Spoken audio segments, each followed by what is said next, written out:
Imagine an island with no copper, no tin, no gold, no silver, no iron, no source of metal anywhere on its entire coastline, and yet it became the wealthiest civilization Europe had ever seen. Every single gram of metal that made Minoan civilization possible, every tool, every weapon, every vessel, every piece of jewelry, had to come from somewhere else. Cyprus, Anatolia, Egypt, Afghanistan, the Baltic. The Minoans didn't build their wealth on what they had. They built it on what they didn't have and what they were willing to sail across an entire sea to get. Around 3100 BC, the first Minoan settlements appeared on Crete. The population was perhaps 30 to 50,000 people. The island had fertile soil, a long growing season, and a position at the crossroads of three continents, but geologically it was destitute. No native copper, no tin, no precious metals. The earliest proof of what the Minoans did about this sits at the bottom of the Aegean, off the island of Hydra.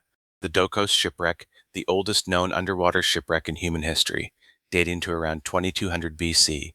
Over 15,000 pottery sherds recovered, 500 clay vessels, cups, urns, basins, baking trays, plus millstones, stone anchors, and lead ingots. Intra-Aegean trade was already substantial over 4,000 years ago. By 2200 BC, Egyptian records begin mentioning Keftiu, their name for Crete. Tomb paintings at Beni Hassan and later at Thebes show Keftiu bearing tribute. Intricate jars, metal vessels, textiles, ingots. The Minoans were already players on the international stage. Crete's geological poverty, its complete lack of native metals, forced the Minoans to become the greatest traders of the Bronze Age. Their weakness became their fortune. Around 1900 BC, everything changed. The first palaces were built at Knossos, at Phaistos, at Mallia. Each palace sits on a fertile plain. Each shares the same central court dimensions, 24 meters by 52 meters, a standardized architectural blueprint suggesting a coordinated economic system across the entire island. But the Minoan palace was not first a fortress or a royal residence, it was a bank, a warehouse, a factory. The palaces collected agricultural surplus from surrounding villages, recorded it on clay tablets, stored it in thousands of massive pithoi, storage jars up to 1.5 meters tall, and redistributed it to craftsmen, builders, and for ritual feasts. This was the first European writing system, Linear A. Nearly 1,500 specimens survive. The language itself remains undeciphered, but the numerals, fractions, and commodity symbols are fully understood. A decimal system with vertical dashes for units, horizontal dashes for tens, circles for hundreds, and fractional notation that could express halves, quarters, fifths, sixths, eighths, and tenths. The Minoans wrote about wheat, olives, olive oil, wine, cloth, and sheep. They tracked everything. At Knossos alone, the later Linear B records show over 100,000 sheep in the palace flocks. The west wing of Knossos held approximately 400 pithoi. Each jar held between 90 and 580 liters. Conservative total storage capacity, 18,000 liters. Maximum 80,000 liters. This is not a palace, it is a grain elevator. And the weight system was standardized. A talent of roughly 26 kilograms, a mina of 434 grams. Over 120 balance weights from the Uluburun shipwreck alone, an entire international system of measurement that connected Crete to Egypt to the Levant to Cyprus to Anatolia. The Minoans invented economic infrastructure before economics had a name. By 1600 BC, the Neopalatial period was at its peak.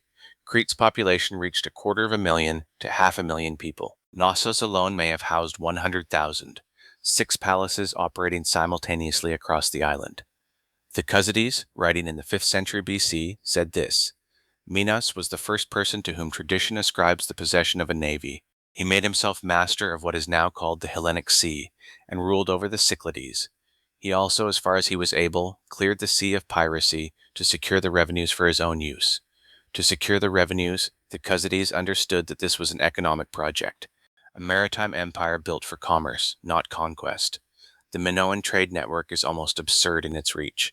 Lapis lazuli from Afghanistan, the longest trade route in the Bronze Age, passing through Mesopotamia, amber from the Baltic, copper from Cyprus, 10 tons per shipment from the Troodos mines, tin from Uzbekistan and Turkey, gold and ivory from Egypt and Africa, glass from Mesopotamia, ebony from Sudan, ostrich eggs from Africa. The Uluburun shipwreck, dating to around 1320 BC, tells us the scale. A 15-meter Lebanese cedar vessel carrying 18 to 20 tons of cargo, 354 copper ingots, 10 tons, 1 ton of tin, enough to make 11 tons of bronze, 175 glass ingots, cobalt blue, turquoise, lavender, 149 Canaanite jars filled with pistachia resin, ivory, ebony, gold, including a scarab of Queen Nefertiti, Baltic amber, weapons from 9 or 10 different cultures, 24 stone anchors, the modern replacement value of Uluburun's cargo, excluding any antiquity premium, $5 to $10 million, in a single shipment. Sometime around 1600 BC, the largest volcanic eruption in human history occurred just 69 nautical miles north of Crete. The island of Thera, modern Santorini, exploded with a force estimated at a volcanic explosivity index of 7, 28 to 41 cubic kilometers of material ejected into the atmosphere, an eruption column 30 to 35 kilometers high. Tsunamis between 35 and 150 meters high reached Crete. Coastal settlements were leveled. The port of Knossos, the eastern side of Palaiocastro, Petrus, all destroyed. On Thera itself, the Minoan city of Akrotiri was buried in ash, perfectly preserved, exactly like Pompeii 1500 years later. The frescoes tell us everything. Saffron gatherers picking crocus flowers, ship processions moving between ports, antelopes, boxing children. The saffron gatherers fresco is the single best visual we have for Minoan luxury trade. Those women are picking crocus flowers, and saffron was one of the most valuable substances in the ancient world. 1 kilogram requires 150,000 flowers, 440,000 hand-picked stigmas. Modern price, $5 to $10,000 per kilogram. In the Bronze Age, exponentially higher. And here is the paradox. The eruption did not destroy Minoan civilization. The period immediately after, the late Minoan IB period, roughly 1550 to 1470 BC, is considered the zenith of Minoan material culture. New palaces built at Zakros. Phaistos rebuilt. The finest marine-style pottery, those exquisite octopus jars, dates to this period. The Minoans survived the largest volcanic eruption in human history, and then they got richer. Around 1470 to 1450 BC, every palace on Crete except Knossos was destroyed by fire. Deliberate, selective destruction.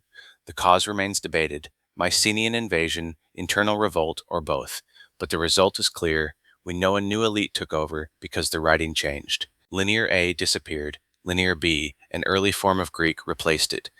The economic language changed, but the economic system continued. Linear B tablets at Knossos reveal staggering scale: over 100,000 sheep tracked in the palace flocks, 960,000 liters of grain from a single place called Dawo, approximately 720 tons of wheat, worth somewhere between $144,000 and $288,000 today. Specialized perfumed oil production for export to Egypt, textile quotas in the thousands of units. Then, around 1370 to 1330 BC, Knossos itself was destroyed. The administrative system ended. The palaces fell silent. The late Bronze Age collapse, around 1200 to 1100 BC, finished what the Mycenaeans had started. Coastal settlements abandoned for hilltops, population in steep decline. International trade networks disintegrated as Egypt weakened, the Hittite Empire collapsed, and the sea peoples swept through the eastern Mediterranean. The last Minoans survived at Carfi, a refuge settlement in the Losothy Mountains, inhabited until around 1000 BC. Then silence. The Minoan economy didn't collapse in a single catastrophe. It was slowly absorbed by mainland Greeks who had learned everything from them: the palace system, the trade networks, the writing, the weights and measures. So what remains of Europe's first economic powerhouse? The palaces are ruins. The frescoes are behind museum glass, the pithoi are empty, but the system the Minoans invented, writing for accounting, standardized weights, centralized redistribution, maritime trade as national strategy, that system did not die. It was inherited by the Mycenaeans, passed to the Greek city-states, and eventually became the foundation of the Athenian and Roman economies. The 5 factors that brought the Minoans down are worth remembering. Resource dependency. Crete had no metal of its own, so disruption of trade was civilization's scale emergency. A fragile palatial system. When the palaces burned, the entire economic infrastructure disappeared with them. Tsunami destruction of ports, critical trade infrastructure literally washed away. Mycenaean wealth transfer, economic gravity shifted from Crete to mainland Greece. Market collapse, Egypt weakened, Levantine ports disrupted, the tin supply from Central Asia cut. Every one of those factors resonates today: supply chain dependency, infrastructure fragility, the concentration of economic power, trade network disruption. The Minoans were the first civilization to discover that when you depend on trade for everything, you are vulnerable to everything. Their palaces are gone, their language is lost, but the lesson they taught, that the sea can make you rich and the sea can leave you with nothing, is as true now as it was 4,000 years ago. Script written for empires and economics. Research sources: Homer, Herodotus, Thucydides, Diodorus Siculus, Sir Arthur Evans, The Palace of Minos, Spiridon Marinitos, Akrotiri Excavations, George Bass and Simul Pulak, Uluburun/Cape Giladania Shipwrecks, Ventris and Chadwick, Linear B Decipherment, Kuradza et al., 2021, Plas 1, Linear A Statistical Analysis, Waxman, Aegeans in the Theban Tombs, Pulak, 1998, 2005, Uluburun, McCoy and Hyken, 2000, Thera Eruption. All values in modern USD equivalents based on commodity spot prices. Agricultural and antiquity valuations are approximate.